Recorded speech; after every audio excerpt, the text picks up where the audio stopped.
अस्सलाम वालेकुम। अच्छा, आज हमारा सेकंड लेक्चर है राइट्स के ऊपर। राइट्स एंड ड्यूटीज का हमने स्टार्ट किया हुआ था पॉलिटिकल साइंस में से। तो मैंने पहले आपको राइट्स का बताऊंगी, देन राइट्स के बाद में आपको ड्यूटीज के ऊपर बताऊंगी, क्योंकि ज्यादा रिसर्च आपको राइट्स पे मिलती है, क्योंकि राइट्स के साथ ना ड्यूटीज बाय डिफॉल्ट आती हैं। राइट्स हैं तो ड्यूटीज फिर ऑटोमेटिकली आती है, ठीक है, वो फिर हम बाद में देखेंगे। अच्छा, राइट्स को लेके हमने पहले लेक्चर में इसका इंट्रोडक्शन एंड डेफिनेशन दिया था, देन हमने क्रिटिकल एनालिसिस किया था of relationship between rights, governance and societal stability. आज हम क्या कर रहे हैं, थ्योरीज करेंगे। अच्छा, आपने कभी सुना होगा कि कहीं पे किसी स्टेट में राइट्स हैं, ये वाले राइट्स हैं, किसी स्टेट में ये वाले राइट्स हैं। या कभी आप कभी पॉलिटिकल साइंस का की बुक खोलो तो वहां पे आपको कुछ नजर आएगा कि यार राइट्स सोसाइटी में आए कहाँ से हैं, जस्टिफिकेशन क्या है राइट्स की। मतलब कुछ ना कुछ ऐसे देखने को मिलेगा। आपकी सोसाइटी में कोई भी फिनोमिनन हो, कुछ भी हो, उसको लेके थ्योरीज लाजमी होती हैं, क्योंकि हर चीज सोसाइटी में पहले आती है, कोई ना कोई तो ओरिजिन उसका होता है, जैसे इंसान का है। हर चीज का कोई ना कोई ओरिजिन होता है, देन फिर वो चीज है क्यों, उसकी जस्टिफिकेशन। कोई भी चीज आपकी सोसाइटी में ना, ऐसा नहीं होता कि यार उसका कोई पर्पस नहीं है, हर चीज का कोई ना कोई पर्पस होता है। वो जस्टिफिकेशन क्या है राइट्स की, राइट्स का सोसाइटी में ओरिजिन क्या है, राइट्स की नेचर क्या है, थ्योरीज इसलिए होती हैं, ठीक है। Theories of rights explore the nature, origin, and justification of rights in society. These theories help us understand why individual have certain entitlements. यहाँ पे entitlements का मतलब मैंने पहले ही बताया था, allowance, कि आपको क्या allowed है। जो आपको allowed है वही आपका right है। तो मतलब लोगों के ये थ्योरीज हमें हेल्प करती है अंडरस्टैंड करने करने के लिए कि किसी भी बंदे के पास राइट्स क्यों है, and how these entitlements should be respected and protected, और इन राइट्स को हमने कैसे प्रोटेक्ट करना है, ठीक है। Below are the major theories of rights in political science and philosophy. अच्छा, मैं आपको यहाँ पे बता दूं, नीचे मैंने सबसे पहली जो हेडिंग दी है वो दी हुई है natural law school of jurisprudence. इसका मतलब क्या है, ये ज्यूरिस्प्रूडेंस का मतलब क्या है। ज्यूरिस्प्रूडेंस का मतलब होता है थ्योरी ऑफ लॉ, और there are different schools of jurisprudence. अब जैसे ज्यूरिस्प्रूडेंस का मतलब है कि थ्योरी ऑफ लॉ, और मैंने कहा बहुत सारे स्कूल्स हैं ज्यूरिस्प्रूडेंस का, मतलब वो डिफरेंट स्कूल्स करेंगे क्या, वो ये देखेंगे कि लॉ सोसाइटी में आया कैसे है, लॉ अगर है तो वो फंक्शन कैसे करेगा, लॉ का पर्पस क्या है, लॉ को कैसे इंटरप्रेट करना है। यहाँ पे बहुत सारे स्कूल्स हैं ज्यूरिस्प्रूडेंस के। नेचुरल लॉ, और आपको हिस्टोरिकल स्कूल नजर आएगा, नेचुरल स्कूल नजर आएगा, नेचुरल स्कूल के साथ आपको हिस्टोरिकल स्कूल नजर आएगा। देन आपको लीगल पॉजिटिविज्म का स्कूल नजर आएगा, सोशियोलॉजिकल स्कूल नजर आएगा। अब ये सारे स्कूल्स करते क्या हैं, ये बताते हैं कि सोसाइटी में लॉ आ कहाँ से रहा है। किसी भी स्टेट में लॉ है तो उसका पर्पस क्या है, जस्टिफिकेशन क्या है लॉ की, लॉ को इंटरप्रेट कैसे करना है। अब क्वेश्चन ये बनता है इधर मैम, वो तो theory and philosophy of law है कि लॉ को वो लोग डिफरेंट स्कूल्स ऑफ ज्यूरिस्प्रूडेंस, तो लॉ को देखना कि लॉ कैसा है, आम जुबान में लॉ कैसा है, लॉ आ कहाँ से रहा है। ये तो राइट्स है मैडम, तो लॉ ही तो राइट्स देता है।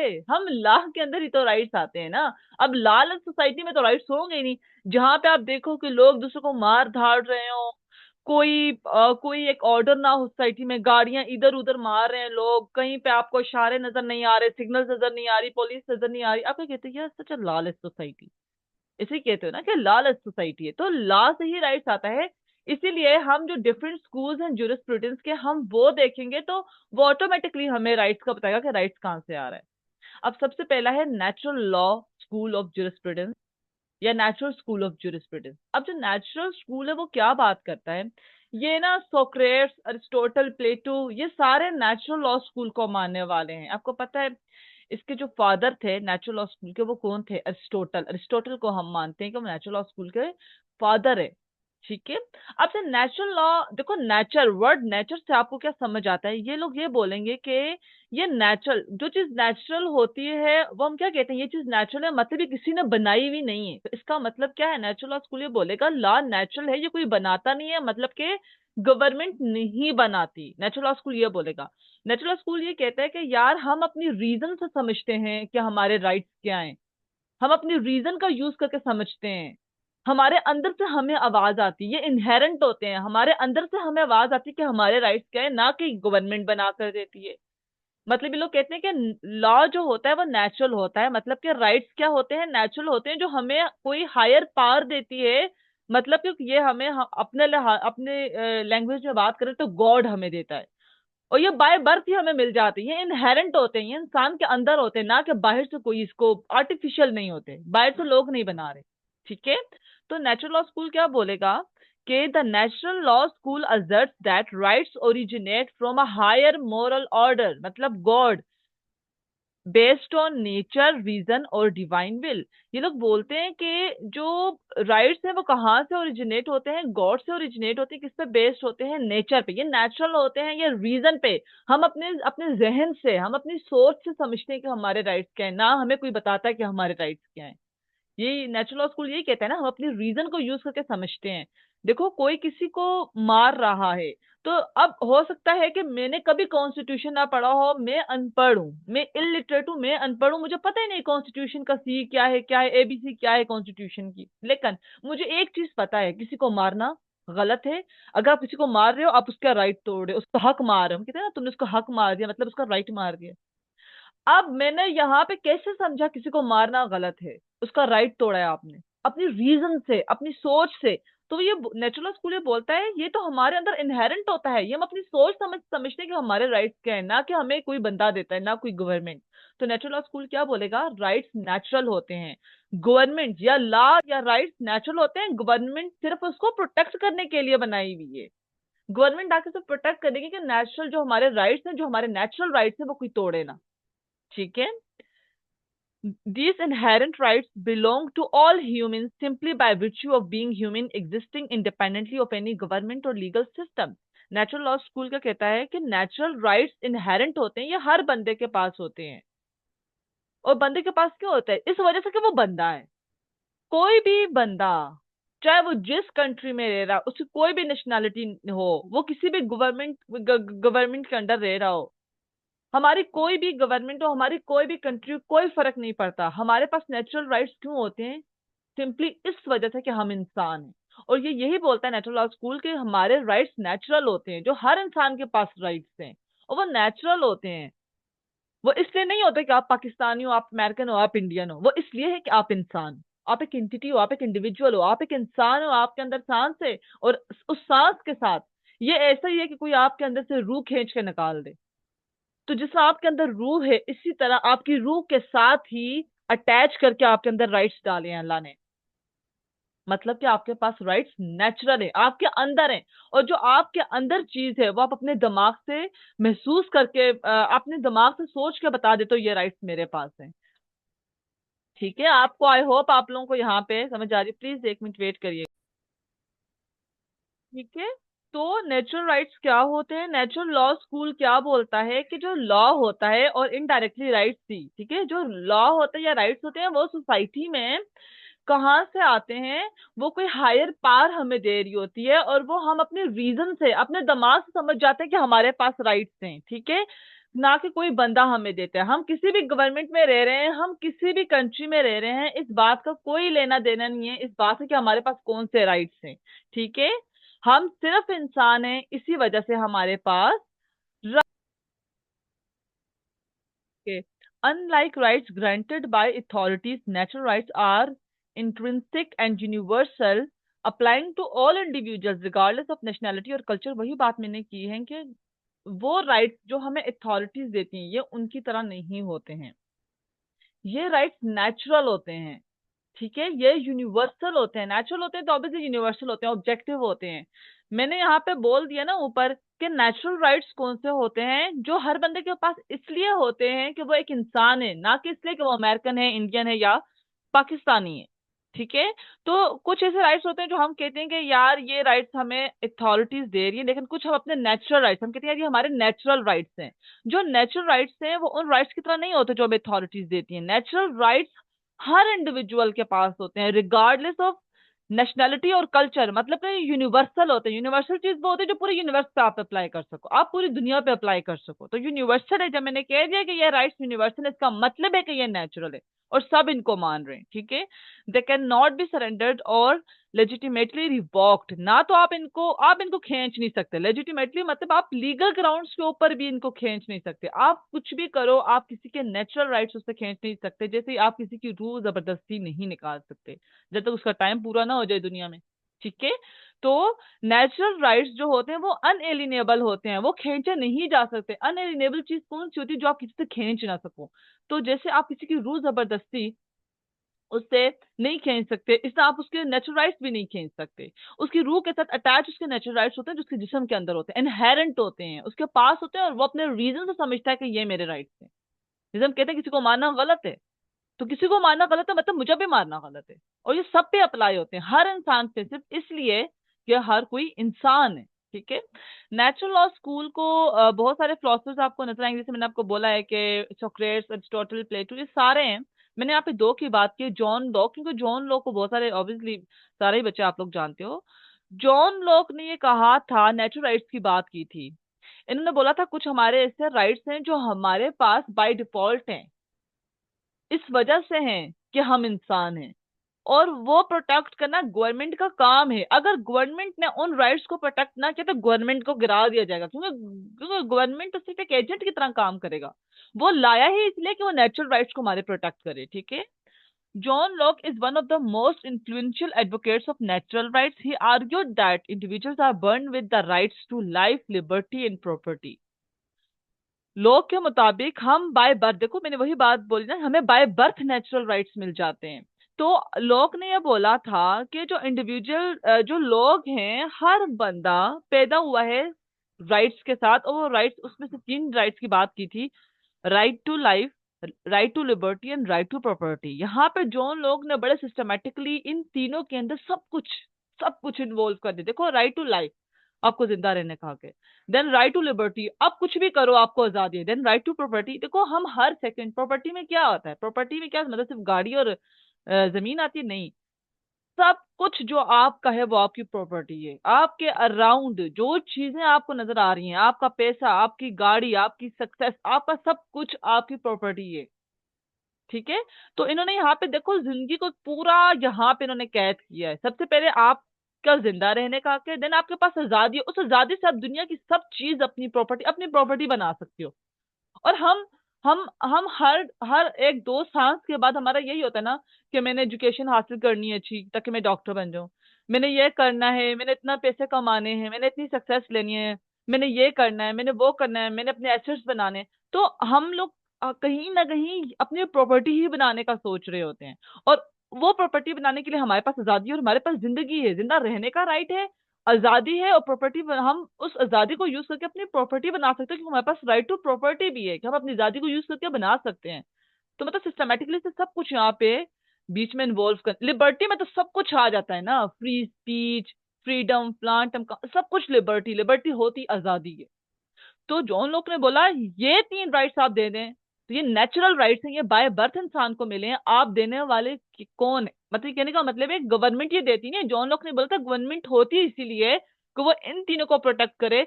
अगर वो इनको प्रोटेक्ट नहीं कर सकती तो वो गवर्नमेंट फिर लेजिटिमेट गवर्नमेंट नहीं है, उस गवर्नमेंट को गिरा देना चाहिए। ये बात इन्होंने की थी। देखो आगे लिखा भी है, according to Locke the role of the state is to protect this natural rights and if it fails to do so citizens have the right to revolt. फिर ये राइट सिटीजंस के पास है कि वो इसको गिरा दे। देखो किस तरीके से लॉक ने इन तीन राइट्स के साथ बंदे की पूरी जिंदगी अटैच की है। और ऑब्वियसली आप जिंदा हो, देन आजादी तो चाहिए, आजादी है, और आजादी के साथ हम चाहते हैं हम जो भी प्रॉपर्टी बनाए, जो कुछ करना चाहें, बीच में कोई डिस्क्रिमिनेशन ना आए, बीच में कोई कुछ भी ना आए, ना रेसिज्म आए, ना डिस्क्रिमिनेशन आए, हमारे साथ डिस्क्रिमिनेट किया ना किया जाए। राइट टू प्रॉपर्टी है, राइट टू लिबर्टी है, राइट टू लाइफ है, तो बस फिर आप जो भी करो, आजादी है ना आपको। तो लोग ने यहाँ पे पूरी जिंदगी को एक बंदे की पूरी जिंदगी को इधर बयान किया और बोला अगर इसको, स्टेट तो सिर्फ एक टूल है इसको प्रोटेक्ट करने के लिए। स्टेट हमें राइट, जो लोग कह रहे हैं यहाँ पे स्टेट हमें ये वाले राइट्स नहीं दे रही, बल्कि स्टेट आई ही इसलिए कि वो इन राइट्स को प्रोटेक्ट करे। लोगों ने स्टेट को बनाया ही तब है कि वो इन राइट्स को प्रोटेक्ट करे। और अगर स्टेट फेल है इन राइट्स को प्रोटेक्ट करने में, तो लोग उसको गिरा देंगे रिवोल्ट करके। ठीक है। देन थॉमस जेफरसन जो है वो एक बहुत बड़े एडवोकेट है नेचुरल राइट्स के। डिक्लेरेशन ऑफ इंडिपेंडेंस क्या है आपको शायद पता होगा, अमेरिका खुद एक बहुत बड़ी कॉलोनी थी ब्रिटिशर्स की, ठीक है ना, ब्रिटेन की कॉलोनी थी ना अमेरिका। अमेरिका जो है वो बाद में 1770s में आजाद हुआ है ना, जुलाई 4 1776 में शायद ये डिक्लेरेशन ऑफ इंडिपेंडेंस होती है। एक डॉक्यूमेंट था जिसमें इन्होंने कहा था कि हम लोग आजाद मुल्क हैं, 13 कॉलोनीज ने ये साइन किया था। ये जो डॉक्यूमेंट है ये इसके ऑथर कौन है, थॉमस जेफरसन, जो कि थर्ड प्रेसिडेंट भी थे यूएसए के। The Declaration of Independence penned by Jefferson reflects natural rights theory particularly in the famous phrase. इसमें फ्रेज क्या लिखा हुआ था, we hold these truths to be self-evident that all men are created equal, that they are endowed by their creator with certain unalienable rights, that among these are life, liberty and pursuit of happiness। Jefferson ये लिख रहे हैं कि यहाँ पे एक एक सच है और सच को साबित करने की जरूरत नहीं है, वो सेल्फ एविडेंस मतलब कि वो सच खुद में ही अपने आप को साबित कर रहा है कि मैं एक बहुत बड़ा सच हूं इस दुनिया का। वो सेल्फ एविडेंट है, मुझे उसको साबित करने के लिए कोई दलीलें नहीं देनी है। ठीक है, फैक्ट है, फैक्ट फैक्ट को अब जो फैक्ट है 2+2 4 है, पता है फैक्ट है। ठीक है, तो कुछ ऐसी चीजें होती है जो फैक्ट होती हैं ना, ट्रुथ्स, इस तरह के ट्रुथ्स जो सेल्फ एविडेंट होते हैं, हमें उनको, ये वो वाला ट्रुथ नहीं है जो आप अदालत में जाके मैं अपना सच सामने निकाल के लाऊंगा, ये वो वाला सच है जो जेफरसन ने बोला जिसको साबित करने के लिए किसी वकील, किसी सबूत की, किसी विटनेस की, किसी भी चीज की जरूरत नहीं है। ये ट्रूथ सेल्फ एविडेंट है कि हम सब इक्वल पैदा हुए हैं। और ऐसा ही है ना, अल्लाह ताला ने सबको इक्वल पैदा किया है। आप जब पैदा होते हो तो सबके पास कपड़े नहीं होते हैं, डॉक्टर पे वो आप देते हो कपड़े एंड देन डॉक्टर साफ करके उसको, बच्चे को जो है कोई भी जो ब्लैंकेट आप जो भी लेके जाते हो उसमें ला के पेरेंट्स को देता है। सब इक्वल पैदा होते हैं, सब इक्वल। तो जेफरसन ने यही लिखा, ये truth self evident that all men are created equal, that they are endowed by their creator with certain unalienable rights। अनएलिएनेबल जो राइट्स खींचे, मैंने ऊपर बताया, जो राइट्स खींचे नहीं जा सकते। जेफरसन ने बोला कुछ इस तरह के राइट्स हैं जो इंसान को पैदाइश से ही उसके उसके क्रिएटर ने दिए हुए हैं, मतलब कि गॉड ने बाय बर्थ ही हमें कुछ अनएलिनेबल राइट्स दिए हुए हैं, जिनमें कौन कौन से हैं यहाँ पे, इसमें कुछ दैट अमंग दीज आर, उनमें से कुछ ये हैं, life, liberty and pursuit of happiness. Pursuit of happiness obviously right to property. हम जितना बनाते हैं हम उतना खुश होते हैं, हम सेटिस्फाइड होते हैं ना, ये सच है चाहे कड़वा हो, लेकिन हम जितना बनाते हैं हम खुश होते हैं कि यार हमने इतना बना लिया, हम खुश हैं। ठीक है, और फिर यहाँ पे हम जितना बनाते हैं कुछ लोग उसको जमा करते हैं, कुछ बांटते भी हैं गरीबों में, फिर वो और खुश होते हैं, परस्यूट ऑफ हैप्पीनेस। जेफरसन ने बोला उन राइट्स में जो अनएलिनेबल राइट्स हमेशा नेचुरल होंगे, जो नहीं खींचे जा सकते, वो तो फिर नेचुरल चीज है जो नहीं खींची जा सकती ना, इनहेरेंट है, हमारे अंदर है। जेफरसन ने बोला कुछ अनएलिनेबल राइट्स हैं और उनमें से कुछ कौन से हैं, लाइफ, जिंदगी, जिंदा रहने का हक हमें है, हमारी आजादी का हक हमें है, और हम खुश रहना चाहते हैं, हम अपनी खुशी को चेस करना चाहते हैं, ये हमारा हक है। हमें जहां से खुशी मिलेगी, हमें जिस एक्टिविटी से खुशी मिलेगी हम वो काम करेंगे। ठीक है ना, परस्यूट ऑफ हैप्पीनेस। तो ये थॉमस जेफरसन ने बोला था। तो जो नेचुरल लॉ का जो स्कूल है, आई होप आपको जूरिस्प्रूडेंस के स्कूल का पता चला होगा कि ये बताता है कि लॉ आया कहाँ से है, मतलब कि राइट्स आए कहाँ से हैं। तो ये कहते हैं कि हमें कोई हायर मॉरल ऑर्डर है जो हमें राइट्स देता है, और हम इनको, ये जो राइट्स देता है वो नेचुरल होते हैं, वो हम अपने रीजन से फील करते हैं कि हमारे पास ये राइट है, अपनी सोच से फील करते हैं। देन ये जो इनहेरेंट राइट्स होते हैं ये किसी की नेशनैलिटी की वजह से उसके पास नहीं होते, किसी कोई कोई स्पेसिफिक गवर्नमेंट नहीं देती, ये हर बंदे के पास इसलिए है बाय विर्च्यू ऑफ बीइंग ह्यूमन, क्योंकि वो एक बंदा है। और हर बंदे की, आप इस तरह समझो उसकी रूह के साथ अटैच करके गॉड ने उसके अंदर डाल दिया, उस बंदे के अंदर, अब वो अलाइदा नहीं हो सकता उसकी रूह से, वो नेचुरल राइट्स हैं। ठीक है, बाकी उन्होंने ये बोला था कि अगर ये जो नेचुरल राइट्स हैं, इन नेचुरल राइट्स को सिर्फ गवर्नमेंट प्रोटेक्ट करने के लिए होती है, ना कि ये नेचुरल राइट्स गवर्नमेंट देगी। गवर्नमेंट के पास भी ये वाले नेचुरल राइट्स हैं इवन, क्योंकि वो भी खुद भी इंसान है, सारे रोबोट्स नहीं है। ठीक है, ये नेचुरल राइट्स ना ही तो गवर्नमेंट खींच सकती है और ना ही कोई बंदा इनको सेंटर कर सकता भाई मुझे ये राइट्स नहीं चाहिए, ये तो नेचुरल है, ये तो इनहेरेंट हर बंदे के अंदर है। बहुत सारे आपको फिलोसफर्स नेचुरल लॉ स्कूल के नजर आएंगे, जैसे मैंने बताया है कि आप पुराने टाइमों में देखो तो प्लेटो, अरिस्टोटल, सोक्रेट सारे स्कूल को मानने वाले हैं, लेकिन मैंने थोड़ा आगे आके बताया हुआ है जॉन लॉक का। जॉन लॉक ने ये बोला था कि सोसाइटी में हर बंदे के पास बाय बर्थ राइट्स होते हैं, और वो 3 राइट्स उसने बताए थे, right to life, right to liberty मतलब आजादी, एंड राइट टू प्रॉपर्टी। इन्होंने बोला था गवर्नमेंट लोगों ने खुद बनाई है, और वो गवर्नमेंट एक कॉन्ट्रैक्ट करके बनाई है, और कॉन्ट्रैक्ट में उन्होंने क्या कहा है, ये कहा है कि ये 3 राइट्स हर बंदे के पास नेचुरली हैं, बाय बर्थ है, गवर्नमेंट सिर्फ इनको प्रोटेक्ट करेगी। अगर गवर्नमेंट फेल हो जाती इनको प्रोटेक्ट करने के लिए, तो फिर हम लोग रिवोल्ट करके गवर्नमेंट को कराएंगे, क्योंकि गवर्नमेंट तो हमें राइट्स दे ही नहीं रही, गवर्नमेंट तो बैठी इनको प्रोटेक्ट करने के लिए। तो बाकी थॉमस जेफरसन ने जो डिक्लेरेशन ऑफ इंडिपेंडेंस दिया था, उसमें भी आपको नेचुरल राइट्स की थ्योरी ही नजर आएगी, क्योंकि उन्होंने देखा था कि हम सारे इक्वल पैदा हुए हैं, और हमारे जो राइट्स हैं वो अनएलिनेबल हैं। उन कुछ राइट्स में से उन्होंने कहा था कि life, liberty and pursuit of happiness. तो जो हमसे चीज अलाइदा नहीं हो सकती, मतलब वो इनहेरेंट है, हमारे अंदर है, हमारे लिए नेचुरल है। और अगर वो नेचुरल है तो मतलब कि वो किसी हायर पावर से आ रही, ना कि गवर्नमेंट हमें दे रही है, ठीक है। तो ये नेचुरल लॉ स्कूल था, आई होप आप इसको समझ आया होगा आपको इसका। अब आगे हम लीगल पॉजिटिविज्म करेंगे। एक होता है ना नेचुरल लॉ, दूसरा होता है पॉजिटिव लॉ। नेचुरल लॉ, तो नेचुरल लॉ स्कूल वाले जो कहते हैं कि लॉ नेचुरल होता है, मतलब हमें गॉड दे रहा है, हमें खुदा दे रहा है। एक होता है पॉजिटिव लॉ, जिसको हम लीगल पॉजिटिविज्म भी कहते हैं। पॉजिटिव लॉ वो होता है जो गवर्नमेंट बनाती है आम जबान में। नेचुरल लॉ जो गॉड क्रिएट कर रहा है, पॉजिटिव लॉ जो गवर्नमेंट क्रिएट कर रही है। बिल्कुल आम जबान में बताया, बिल्कुल बेसिक। पॉजिटिव लॉ जो गवर्नमेंट ने बनाया, नेचुरल लॉ जो खुदा ने बनाया। चलो मैं आप नेक्स्ट वाले में आपको लीगल पॉजिटिविज्म कराऊंगी। आई होप आप लोगों को समझ आ गया हो। आपको कोई भी क्वेश्चन तो प्लीज मुझसे कमेंट सेक्शन में पूछ लीजिएगा। Thank you, Allah Hafiz.